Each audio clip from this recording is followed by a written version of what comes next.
ನಮಸ್ಕಾರ ಸ್ನೇಹಿತರೆ, ಸುದ್ದಿಯಾನಕ್ಕೆ ಸ್ವಾಗತ. ನಾನು ಹರಿಪ್ರಸಾದ್. 2024ರ ಲೋಕಸಭಾ ಚುನಾವಣೆಯಲ್ಲಿ ಪ್ರಧಾನಿ ನರೇಂದ್ರ ಮೋದಿ ಅವರು ತಮಿಳುನಾಡಿನಿಂದ ಚುನಾವಣಾ ಅಖಾಡಕ್ಕಿಳಿತಾರೆ ಅನ್ನೋ ಬಗ್ಗೆ ಕಳೆದ ಕೆಲ ತಿಂಗಳುಗಳಿಂದ ಭಾರಿ ಸುದ್ದಿಗಳು ಹರಿದಾಡ್ತಾ ಇವೆ. ದಕ್ಷಿಣ ಭಾರತದಲ್ಲಿ ಪಕ್ಷವನ್ನ ಬಲಪಡಿಸುವ ನಿಟ್ಟಿನಲ್ಲಿ, ಅದರಲ್ಲೂ ತಮಿಳುನಾಡಿನಲ್ಲಿ ಕಮಲ ಅರಳಿಸುವುದಕ್ಕೆ ಖುದ್ದು ಮೋದಿಯವರೇ ಫೀಲ್ಡ್ಗಿಳಿತಾರೆ, ತಮಿಳುನಾಡಿನ ರಾಮನಾಥಪುರಂ ಕ್ಷೇತ್ರದಿಂದ ಸ್ಪರ್ಧಿಸುತ್ತಾರೆ ಅನ್ನೋ ಸುದ್ದಿ ರೆಕ್ಕೆ ಪುಕ್ಕ ಪಡೆದು ರಾಷ್ಟ್ರ ರಾಜಕೀಯದಲ್ಲಿ ಹಾರಾಡ್ತಾ ಇದೆ. ಹಾಗಾದ್ರೆ ನಿಜಕ್ಕೂ ಮೋದಿ ಮುಂಬರುವ ಲೋಕಸಭಾ ಚುನಾವಣೆಯಲ್ಲಿ ತಮಿಳುನಾಡಿನಿಂದಲೇ ಸ್ಪರ್ಧಿಸ್ತಾರಾ? ರಾಮನಾಥಪುರಂ ಕ್ಷೇತ್ರವನ್ನೇ ಅವರು ಆಯ್ಕೆ ಮಾಡ್ಕೊಳ್ತಾರಾ? ಒಂದು ವೇಳೆ ರಾಮನಾಥಪುರಂ ಕ್ಷೇತ್ರವನ್ನೇ ಅವರು ಆಯ್ಕೆ ಮಾಡ್ಕೊಳ್ತಾರೆ ಅಂತೇಳಿ ಆದ್ರೆ ಅದಕ್ಕೆ ಕಾರಣ ಏನು? ಇದರ ಜೊತೆಗೆ ಮೋದಿ ಅವರು ತಮಿಳುನಾಡಿನಿಂದ ಸ್ಪರ್ಧಿಸ್ತಾರೆ ಅನ್ನೋ ಸುದ್ದಿ ರಿಯಾಲಿಟಿಗೆ ಎಷ್ಟು ಹತ್ತಿರವಾಗಿದೆ? ಇವೆಲ್ಲದರ ಕುರಿತ ಇನ್ಸೈಡ್ ಮತ್ತು ಇಂಟ್ರೆಸ್ಟಿಂಗ್ ಮಾಹಿತಿಯನ್ನ ಇವತ್ತಿನ ಎಪಿಸೋಡ್ ನಲ್ಲಿ ನಿಮಗೆ ನೀಡ್ತೀನಿ. ಸ್ನೇಹಿತರೆ, ಸುದ್ದಿಯಾನದ ಸಬ್ಸ್ಕ್ರೈಬರ್ ಆಗೋದಕ್ಕೆ ದಯವಿಟ್ಟು ಮರಿಬೇಡಿ. ಜುಲೈ 9ರಂದು ಬಿಜೆಪಿ ರಾಷ್ಟ್ರೀಯ ಅಧ್ಯಕ್ಷ ಜೆಪಿ ನಡ್ಡಾ 11 ರಾಜ್ಯಗಳಲ್ಲಿ ಬಿಜೆಪಿಯ ರಾಜ್ಯಾಧ್ಯಕ್ಷರು ಮತ್ತು ರಾಷ್ಟ್ರೀಯ ಕಾರ್ಯದರ್ಶಿಗಳ ಜೊತೆಗೆ ಪ್ರಾದೇಶಿಕ ಸಮಾಲೋಚನಾ ಸಭೆಯೊಂದನ್ನು ನಡೆಸಿದರು. ಆ ಸಭೆಯ ವೇಳೆ ದಕ್ಷಿಣ ಭಾರತದಲ್ಲಿ ಪಕ್ಷವನ್ನ ಬಲಪಡಿಸಿಕೊಳ್ಳೋದರ ಉದ್ದೇಶದಿಂದ ಪ್ರಧಾನಿ ಮೋದಿ ಅವರನ್ನ ದಕ್ಷಿಣ ಭಾರತದ ರಾಜ್ಯದಲ್ಲಿ ಒಂದು ಕ್ಷೇತ್ರದಿಂದ ಕಣಕ್ಕಿಳಿಸಲಾಗುವುದು ಅಂತ ಜೆಪಿ ನಡ್ಡಾ ಹೇಳಿದ್ದಾರಂತೆ. ಅಷ್ಟೇ ಅಲ್ಲದೆ ಬಿಜೆಪಿ ರಾಜ್ಯಾಧ್ಯಕ್ಷರು ಮತ್ತು ಕಾರ್ಯದರ್ಶಿಗಳ ಅಭಿಪ್ರಾಯವನ್ನ ಕೇಳಿದಾಗ ಬಹುತೇಕ ಮಂದಿ ನರೇಂದ್ರ ಮೋದಿಯವರು ತಮಿಳುನಾಡಿನ ರಾಮನಾಥಪುರಂನಿಂದ ಸ್ಪರ್ಧಿಸಲಿ ಅಂತ ಅಭಿಪ್ರಾಯ ವ್ಯಕ್ತಪಡಿಸಿದ್ದಾರೆ. ಹಾಗಾದ್ರೆ 2024ರಲ್ಲಿ ಪ್ರಧಾನಿ ಮೋದಿಯವರು ಸ್ಪರ್ಧಿಸುತ್ತಾರೆ ಎನ್ನಲಾಗ್ತಾ ಇರುವ ಈ ರಾಮನಾಥಪುರಂ ಕ್ಷೇತ್ರದ ರಾಜಕೀಯ ಮತ್ತು ಧಾರ್ಮಿಕ ಹಿನ್ನೆಲೆ ಏನು? ಆ ಕ್ಷೇತ್ರವನ್ನ ಸದ್ಯ ಪ್ರತಿನಿಧಿಸ್ತಾ ಇರುವಂತದ್ದು ಯಾರು? ಮೋದಿ ಕಣ್ಣು ರಾಮನಾಥಪುರಂ ಮೇಲೆ ಬಿದ್ದಿದ್ಯಾಕೆ ಅನ್ನೋದನ್ನ ಮೊದಲು ನೀವು ತಿಳಿದುಕೊಳ್ಬೇಕು.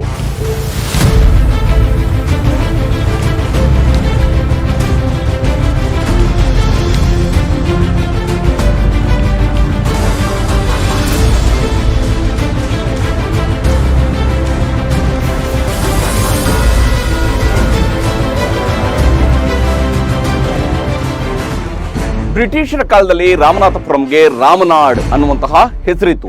ಸ್ವಾತಂತ್ರ್ಯದ ಬಳಿಕ ಅಂದ್ರೆ ರಾಮನಾಡ್ ಅನ್ನುವಂಥದ್ದು ಕಂಟಿನ್ಯೂ ಆಗಿತ್ತು. ಮುಂದೆ ಅದರ ರಾಮನಾಥಪುರಂ ಅಂತ ಮರುನಾಮಕರಣ ಮಾಡಲಾಗಿರುವಂಥದ್ದು. ಧಾರ್ಮಿಕವಾಗಿಯೂ ಕೂಡ ಈ ಪ್ರದೇಶ ಇದೆಯಲ್ಲ, ಇದಕ್ಕೆ ವಿಶೇಷವಾದಂತಹ ಇತಿಹಾಸ ಇದೆ, ಐತಿಹ್ಯವೂ ಕೂಡ ಇದೆ. ಇಲ್ಲಿ ಶಿವನ ದೇಗುಲಗಳಿದ್ದಾವೆ. ಹಾಗೆಯೇ ರಾಮೇಶ್ವರಂ, ನಮ್ಗೆಲ್ಲರೂ ಕೂಡ ಗೊತ್ತಿರುವಂತೆಯೇ ರಾಮ ಲಂಕೆಗೆ ಹೋಗೋದಿಕ್ಕೆ ಬೇಕಾಗಿ ಇಲ್ಲಿಂದಲೇ ಶಿವನ ಆರಾಧನೆಯನ್ನ ಮಾಡ್ದ ಅನ್ನುವಂಥದ್ರ ಬಗ್ಗೆಯೂ ಕೂಡ ಐತಿಹ್ಯಗಳಿಗಿರುವಂತಹ ಪ್ರದೇಶ ಈ ರಾಮೇಶ್ವರಂ ಅನ್ನು ಒಳಗೊಂಡಿರುವಂತಹ ರಾಮನಾಥಪುರಂ. ಹೀಗಾಗಿ ಈ ಪ್ರದೇಶವನ್ನ ದೈವಿಕತೆಯ ಭೂಮಿ ಅಂತ ಕೂಡ ಗುರುತಿಸಲಾಗಿದೆ. ಸದ್ಯ ಈ ಒಂದು ರಾಮನಾಥಪುರ ಲೋಕಸಭಾ ಕ್ಷೇತ್ರ ವಿಚಾರಕ್ಕೆ ಬಂದ್ರೆ ಇದನ್ನ ಇಂಡಿಯನ್ ಮುಸ್ಲಿಂ ಲೀಗ್ ಪಕ್ಷದ ಕನಿ ಕೆ ನವಾಜ್ ಇವರು ರಾಮನಾಥಪುರಂನ ಸಂಸದರಾಗಿದ್ದಾರೆ. ಮೋದಿ ಸ್ಪರ್ಧಿಸುವ ಬಗ್ಗೆ ವಿವರಿಸುವುದಕ್ಕಿಂತ ಮುಂಚಿತವಾಗಿ ರಾಮನಾಥಪುರಂ ಕ್ಷೇತ್ರದಿಂದ ಯಾವೆಲ್ಲ ಪಕ್ಷಗಳು ಲೋಕಸಭೆ ಚುನಾವಣೆಯಲ್ಲಿ ಗೆದ್ದಿವೆ, ನಿಜಕ್ಕೂ ಕೂಡ ಇಲ್ಲಿ ಬಿಜೆಪಿಯ ಬಲ ಹೇಗಿದೆ ಅನ್ನೋದರ ಬಗ್ಗೆ ಒಂದಷ್ಟು ಮಾಹಿತಿಯನ್ನು ನಿಮಗೆ ನೀಡ್ತೀನಿ. 1951, 1957 ಮತ್ತು 1962ರ ಮೊದಲ 3 ಲೋಕಸಭಾ ಚುನಾವಣೆಗಳಲ್ಲಿ ರಾಮನಾಥಪುರಂ ಕ್ಷೇತ್ರವನ್ನ ಕಾಂಗ್ರೆಸ್ ಗೆದ್ದುಕೊಂಡಿತು. 1967ರಲ್ಲಿ ಸ್ವತಂತ್ರ ಅಭ್ಯರ್ಥಿ ಮೊಹಮ್ಮದ್ ಶರೀಫ್ ಸಂಸದರಾಗಿ ಆಯ್ಕೆಯಾಗಿತ್ತು. 1971ರಲ್ಲಿ ಫಾರ್ವರ್ಡ್ ಬ್ಲಾಕ್ ಪಕ್ಷದ ಪಿ.ಕೆ. ಮುಖಿಯಾ ತೆವರ್ ಇವರು ಸಂಸದರಾಗಿದ್ದರು. 1977ರಲ್ಲಿ ಎಐಎಡಿಎಂಕೆ, 1980ರಲ್ಲಿ ಡಿಎಂಕೆ ಪಕ್ಷಗಳು ಚುನಾವಣೆಯನ್ನ ಗೆದ್ದುಕೊಂಡಿತ್ತು. ಬಳಿಕ 1984, 89 ಮತ್ತು 1991ರ ಲೋಕಸಭಾ ಚುನಾವಣೆಗಳಲ್ಲಿ ಕಾಂಗ್ರೆಸ್ ಮತ್ತೆ ರಾಮನಾಥಪುರಂ ಕ್ಷೇತ್ರವನ್ನ ಗೆಲ್ಲುವಲ್ಲಿ ಯಶಸ್ವಿಯಾಗಿತ್ತು. 1996ರ ಲೋಕಸಭಾ ಚುನಾವಣೆಯಲ್ಲಿ ತಮಿಳು ಮಾನಿಲ ಕಾಂಗ್ರೆಸ್ ಗೆಲುವನ್ನು ದಾಖಲಿಸಿಕೊಂಡ್ರೆ 1998 ಮತ್ತು 1999ರ ಲೋಕಸಭಾ ಚುನಾವಣೆಗಳಲ್ಲಿ ಮತ್ತೆ ಇಲ್ಲಿ ಎಐಡಿಎಂಕೆ ಈ ಕ್ಷೇತ್ರವನ್ನು ತನ್ನದಾಗಿಸಿಕೊಂಡಿತು. 2004 ಮತ್ತು 2009ರಲ್ಲಿ ಮತ್ತೆ ಈ ಕ್ಷೇತ್ರ ಡಿಎಂಕೆ ಪಾಲಾಗಿತ್ತು. 2014ರಲ್ಲಿ ಎಐಎಡಿಎಂಕೆ ಗೆದ್ರೆ 2019ರ ಲೋಕಸಭಾ ಚುನಾವಣೆಯಲ್ಲಿ ಯುಪಿಎಯ ಅಂಗಪಕ್ಷವಾಗಿದ್ದ Indian Union Muslim League Ramanathapuram ಅನ್ನ ಗೆದ್ದುಕೊಳ್ಳುವಲ್ಲಿ ಯಶಸ್ವಿಯಾಯಿತು. ಈಗ ಮತ್ತೆ ಪ್ರಧಾನಿ ಮೋದಿ ಅವರ ವಿಚಾರಕ್ಕೆ ಬರೋಣ. ನಿಮಗೆ ಗೊತ್ತಿರೋ ಹಾಗೆ ಸದ್ಯ ನರೇಂದ್ರ ಮೋದಿ ಅವರು ಹಿಂದೂಗಳ ಪ್ರಾಬಲ್ಯ ಇರುವಂತಹ ವಾರಣಾಸಿ ಲೋಕಸಭಾ ಕ್ಷೇತ್ರವನ್ನು ಪ್ರತಿನಿಧಿಸ್ತಾ ಇದ್ದಾರೆ. ಆದರೆ ರಾಮನಾಥಪುರಂ ಕ್ಷೇತ್ರದಲ್ಲಿ ಮುಸ್ಲಿಂ ಮತದಾರರ ಸಂಖ್ಯೆ ಹೆಚ್ಚಾಗಿದ್ದು, ಹೀಗಾಗಿ ಇಲ್ಲಿಂದ ಮೋದಿಯವರು ಅಖಾಡಕ್ಕಿಳಿತಾರಾ, ಅವರು ರಿಸ್ಕ್ ತೆಗೆದುಕೊಳ್ಳೋದಕ್ಕೆ ಸಿದ್ಧರಿದ್ದಾರಾ ಅನ್ನುವಂತಹದ್ದು ಇಲ್ಲಿರುವಂತಹ ಮೂಲ ಪ್ರಶ್ನೆ. ಒಂದು ವೇಳೆ ಪ್ರಧಾನಿ ಮೋದಿಯವರು ರಾಮನಾಥಪುರಂನಿಂದ ಕಣಕ್ಕಿಳಿದು ಇಂಡಿಯನ್ ಮುಸ್ಲಿಂ ಲೀಗ್ನ ನವಾಜ್ ಅವರನ್ನ ಮಣಿಸಿದ್ರು ಅಂತ ಆದ್ರೆ ಹಿಂದೂಗಳು ಬಿಜೆಪಿ ಪರ ಒಟ್ಟಾದ್ರೆ ಏನ್ ಬೇಕಾದ್ರೂ ಆಗಬಹುದು ಅನ್ನುವ ಸಂದೇಶವನ್ನ ಇಡೀ ದಕ್ಷಿಣ ಭಾರತಕ್ಕೆ ರವಾನಿಸಿದಂತಾಗುತ್ತೆ.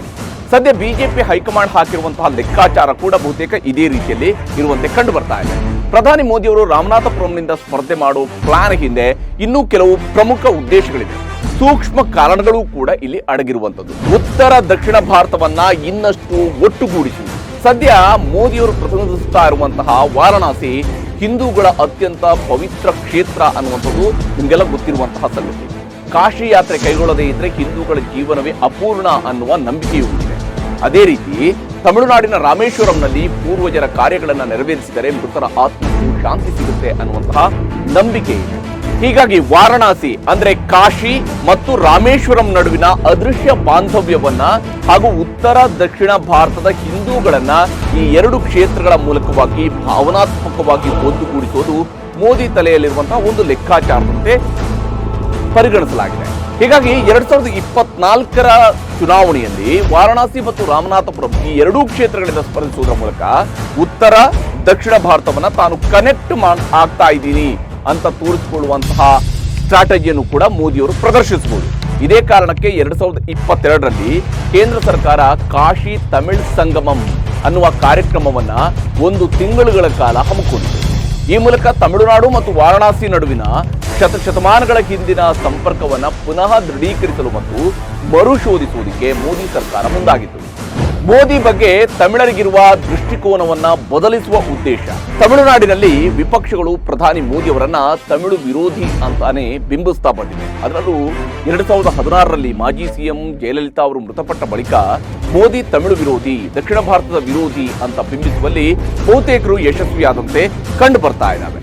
ಆದ್ರೆ 2021ರ ಬಳಿಕ ತಮಿಳುನಾಡಿನಲ್ಲಿ ಬಿಜೆಪಿ ತನ್ನ ಪ್ರಭಾವವನ್ನು ನಿಧಾನಕ್ಕೆ ಹೆಚ್ಚಿಸುವುದಕ್ಕೆ ಅವಿರತವಾಗಿ ಶ್ರಮಿಸ್ತಾ ಇದೆ. 2021ರ ವಿಧಾನಸಭಾ ಚುನಾವಣೆಯಲ್ಲಿ ದಕ್ಷಿಣ ತಮಿಳುನಾಡು ಭಾಗದಲ್ಲಿರುವಂತಹ ಪಾಂಡ್ಯನಾಡಿನ 60 ವಿಧಾನಸಭಾ ಕ್ಷೇತ್ರಗಳ ಪೈಕಿ 19 ಕ್ಷೇತ್ರಗಳನ್ನ ಎನ್ಡಿಎ ಗೆದ್ದುಕೊಂಡಿತು. ಈಗ ಮೋದಿ ಸ್ಪರ್ಧಿಸುವುದಕ್ಕೆ ಹೊರಟಿರುವಂತಹ ರಾಮನಾಥಪುರಂ ಕ್ಷೇತ್ರ ಕೂಡ ಪಾಂಡ್ಯನಾಡಿನ ಒಳಗಡೆನೆ ಬರುತ್ತೆ. 2024ರ ಎಲೆಕ್ಷನ್ನಲ್ಲಿ ರಾಮನಾಥಪುರಂನಿಂದ ಸ್ಪರ್ಧಿಸಿದ್ರೆ ವಿರೋಧಿಗಳನ್ನ ಮೋದಿಯವರು ನೇರವಾಗಿ ಎದುರು ಹಾಕಿಕೊಂಡಿದ್ದಾರೆ ಅನ್ನುವ ಸಂದೇಶ ರವಾನೆಯಾಗುತ್ತೆ. ತಮಿಳುನಾಡಿನಲ್ಲಿ ಮೋದಿ ಪರ ಅಲೆ ಏಳಬಹುದು ಅನ್ನುವ ಲೆಕ್ಕಾಚಾರದಲ್ಲಿನೇ ಪ್ರಧಾನಿ ಸೇರಿದಂತೆ ಕೇಸರಿ ಕಲಿಗಳಿದ್ದಾರೆ. ದ್ರಾವಿಡ ರಾಜಕೀಯದ ಎಡವಟ್ಟುಗಳು ಎಕ್ಸ್ಪೋಸ್. ಮೋದಿ ಸ್ಪರ್ಧಿಸುವುದಕ್ಕೆ ಮುಂದಾಗಿರುವಂತಹ ರಾಮನಾಥಪುರಂ ಅಷ್ಟಾಗಿ ಅಭಿವೃದ್ಧಿ ಕಾಣದೇ ಇರುವಂತಹ ಮತಕ್ಷೇತ್ರವಾಗಿಯೇ ಉಳ್ಕೊಂಡಿದೆ. ತಮಿಳುನಾಡಿನಲ್ಲಿ ಅತ್ಯಂತ ಬಡತನ ಹೊಂದಿರುವಂತಹ ಜಿಲ್ಲೆಗಳಲ್ಲಿ ರಾಮನಾಥಪುರಂ ಕೂಡ ಒಂದು. ಇಲ್ಲಿಂದ ಸಾಕಷ್ಟು ಮಂದಿ ಕಾರ್ಮಿಕರು ಗಲ್ಫ್ ಮತ್ತು ಮಲೇಷಿಯಾ, ಸಿಂಗಾಪುರ ಮೊದಲಾದ ಆಗ್ನೇಯ ಏಷ್ಯಾ ರಾಷ್ಟ್ರಗಳಿಗೆ ವಲಸೆ ಹೋಗಿದ್ದಾರೆ. ರಾಮನಾಥಪುರಂನಲ್ಲಿ ಹೆಚ್ಚಾಗಿ ಬಂಜರು ಭೂಮಿಯೇ ಇದ್ದು ಬರಗಾಲ ಇಲ್ಲಿ ಸರ್ವೇ ಸಾಮಾನ್ಯವಾಗಿದೆ. ಇದರಿಂದಾಗಿ ಕೈಗಾರಿಕೆ ಕ್ಷೇತ್ರದಲ್ಲೂ ಕೂಡ ಯಾವುದೇ ಅಭಿವೃದ್ಧಿಯನ್ನ ರಾಮನಾಥಪುರಂ ಕಂಡಿಲ್ಲ. ವೋಟಿಂಗ್ ಪರ್ಸೆಂಟೇಜ್ನಲ್ಲಿ ಮಹಿಳೆಯರ ಸಂಖ್ಯೆ ಇಲ್ಲಿ ಹೆಚ್ಚಾಗಿದ್ದು ಅದಕ್ಕೆ ಬಹಳ ಮುಖ್ಯವಾದಂತಹ ಕಾರಣ ಅಂತ ಹೇಳಿದ್ರೆ ಬಹುತೇಕ ಪುರುಷರೆಲ್ಲ ಉದ್ಯೋಗಕ್ಕಾಗಿ ಬೇರೆ ಬೇರೆ ಕಡೆಗೆ ವಲಸೆ ಹೋಗ್ತಾ ಇದ್ದಾರೆ. ಒಂದು ವೇಳೆ ಮೋದಿಯವರು ಈ ಕ್ಷೇತ್ರದಿಂದ ಸ್ಪರ್ಧಿಸಿ ಗೆದ್ದಿದ್ದೇ ಆದಲ್ಲಿ ದ್ರಾವಿಡ ರಾಜಕಾರಣವನ್ನೇ ಉಸಿರಾಡುವಂತಹ ತಮಿಳುನಾಡಿನ ಸರ್ಕಾರಗಳ ಆಡಳಿತದಲ್ಲಿ ಆಗಿರುವಂತಹ ಲೋಪದೋಷಗಳನ್ನ ಬಯಲು ಮಾಡಬಹುದು ಅನ್ನುವಂಥದ್ದು ಕೂಡ ಬಿಜೆಪಿಯ ಲೆಕ್ಕಾಚಾರ. ತಮಿಳುನಾಡಿನಲ್ಲಿ ಎನ್ಡಿಎ ಏಕೀಕರಣ. 2019ರ ಲೋಕಸಭೆ ಚುನಾವಣೆಯ ಫಲಿತಾಂಶ ತಮಿಳುನಾಡಿನಲ್ಲಿ ಬಿಜೆಪಿ ಮೈತ್ರಿಕೂಟವನ್ನ ಸಂಪೂರ್ಣವಾಗಿ ಎಕ್ಸ್ಪೋಸ್ ಮಾಡಿದೆ. ರಾಮನಾಥಪುರಂನಲ್ಲಿ ಕಾಂಗ್ರೆಸ್ ಮೈತ್ರಿಕೂಟದಿಂದ ಸ್ಪರ್ಧೆಗಿಳಿದಿದ್ದ ಇಂಡಿಯನ್ ಯೂನಿಯನ್ ಮುಸ್ಲಿಂ ಲೀಗ್ ಅಭ್ಯರ್ಥಿ 44% ಮತಗಳನ್ನು ಪಡೆಯುವಲ್ಲಿ ಯಶಸ್ವಿಯಾಗಿದೆ. ಬಿಜೆಪಿ ಅಭ್ಯರ್ಥಿ 32% ಮತಗಳನ್ನಷ್ಟೇ ಗಳಿಸುವುದಕ್ಕೆ ಸಾಧ್ಯ ಆಗಿತ್ತು. ಇನ್ನು ಎಐಎಡಿಎಂಕೆಯಿಂದ ಇಬ್ಬಾಗವಾಗಿ ಟಿಟಿವಿ ದಿನಕರನ್ ನೇತೃತ್ವದ ಎಎಂಎಂಕೆ 13% ವೋಟ್ಗಳನ್ನು ಇಲ್ಲಿ ಪಡೆಯುವಲ್ಲಿ ಯಶಸ್ವಿಯಾಗಿತ್ತು. ಒಂದು ವೇಳೆ ಎನ್ಡಿಎ ಒಗ್ಗೂಡಿ ಅಖಾಡಕ್ಕೆ ಇಳಿದಿರುತ್ತಿದ್ರೆ 2019ರಲ್ಲಿ ರಾಮನಾಥಪುರಂ ಕ್ಷೇತ್ರದಲ್ಲಿ ಗೆದ್ದು ಬೀಗುವ ಅವಕಾಶ ಇದ್ದೇ ಇತ್ತು. 2024ರಲ್ಲಿ ಮೋದಿ ರಾಮನಾಥಪುರಂನಿಂದ ಸ್ಪರ್ಧಿಸಿದ್ದೇ ಆದಲ್ಲಿ ಎಐಎಡಿಎಂಕೆ ಮತ್ತು ಟಿಟಿವಿ ದಿನಕರನ್ ಪಕ್ಷ ಬಿಜೆಪಿಗೆ ಬೆಂಬಲ ನೀಡುವಂಥದ್ದು ಫಿಕ್ಸ್ ಆಗಲಿದೆ. ಇದರ ಜೊತೆಗೆ ನಾವೊಂದು ತೀರಾ ನೀವೊಂದು ತೀರಾ ಎಂಬಂತಾಗಿರುವ ಪಳನಿಸ್ವಾಮಿ ಮತ್ತು ಪನ್ನೀರ್ ಸೆಲ್ವಂ ಮತ್ತೆ ಒಂದಾಗುವ ಸಾಧ್ಯತೆಯೂ ಕೂಡ ಇದ್ದೇ ಇದೆ. ಮಿತ್ರ ಪಕ್ಷಗಳು ಬೆಂಬಲಿಸಿದ್ರೆ ಮೋದಿ ರಾಮನಾಥಪುರಂನಲ್ಲಿ ಗೆಲ್ಲುವ ಅವಕಾಶ ಇದ್ದೇ ಇದೆ. ಮೋದಿ ಮತ್ತು ತಮಿಳು ಭಾಷೆ, ತಮಿಳುನಾಡಿನ ರಾಜಕೀಯದ ಮೇಲೆ ಮೋದಿ ಕಣ್ಣಿಟ್ಟಿರುವಂಥದ್ದು ಇಂದು ನಿನ್ನೆಯಿಂದಲ್ಲ.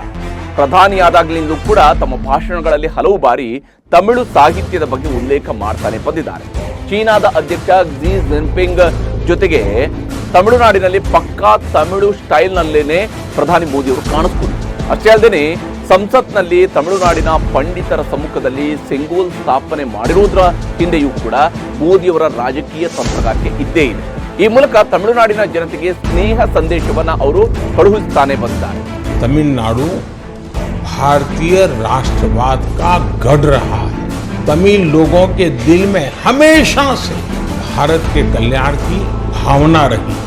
ಸದ್ಯ ತಮಿಳುನಾಡಿನಲ್ಲಿ ಬಿಜೆಪಿ ನಗಣ್ಯವಾಗಿದೆ. ಹೀಗಾಗಿ ಪಕ್ಷಕ್ಕೆ ಹೆಚ್ಚು ಬಲ ನೀಡುವ ನಿಟ್ಟಿನಲ್ಲಿ ಕೇಸರಿ ಅಲೆ ಹರಡುವ ಉದ್ದೇಶದಿಂದ ತಮಿಳುನಾಡಿನಿಂದ ಸ್ಪರ್ಧಿಸೋದಕ್ಕೆ ಮೋದಿಯವರು ಪ್ಲಾನ್ ಮಾಡ್ತಾ ಇದ್ದಾರೆ.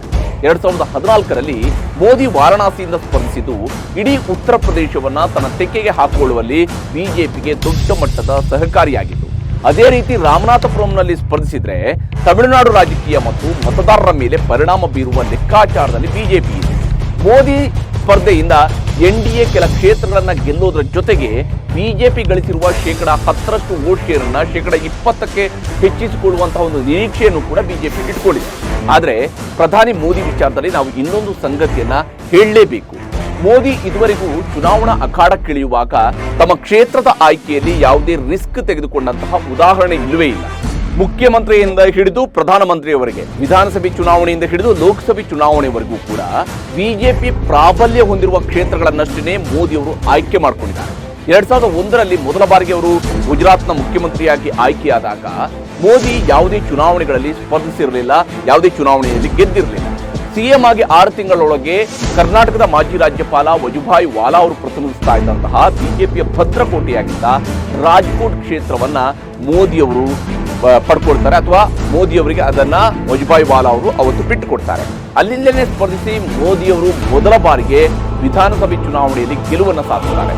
ಇದಾದ ನಂತರ 2002ರಲ್ಲಿ ಮೋದಿ ಸ್ಪರ್ಧಿಸಿದ್ದ ಗುಜರಾತ್ನ ರಾಜಧಾನಿ ಅಹಮದಾಬಾದ್ ನಗರದ ವ್ಯಾಪ್ತಿಯಲ್ಲಿರುವಂತಹ ಮಣಿನಗರ ವಿಧಾನಸಭಾ ಕ್ಷೇತ್ರ ಕೂಡ 1990ರಿಂದಲೂ ಕೂಡ ಬಿಜೆಪಿ ಗೆದ್ದು ಬರ್ತಾ ಇದ್ದಂತಹ ಬಹಳ ಸೇಫ್ ಕ್ಷೇತ್ರವೇ ಆಗಿತ್ತು. ಇನ್ನು 2014ರಲ್ಲಿ ಲೋಕಸಭೆ ಚುನಾವಣೆಯ ವೇಳೆ ಬಿಜೆಪಿ ಪ್ರಾಬಲ್ಯವಿದ್ದಂತಹ ಗುಜರಾತ್ನ ವಡೋದರ ಮತ್ತು ಮುರಳಿ ಮನೋಹರ್ ಜೋಶಿಯವರು ಪ್ರತಿನಿಧಿಸ್ತಾ ಇದ್ದಂತಹ ಉತ್ತರ ಪ್ರದೇಶದ ವಾರಣಾಸಿಯಿಂದ ಮೋದಿಯವರು ಅಖಾಡಕ್ಕಿಳಿದ್ದಾರೆ.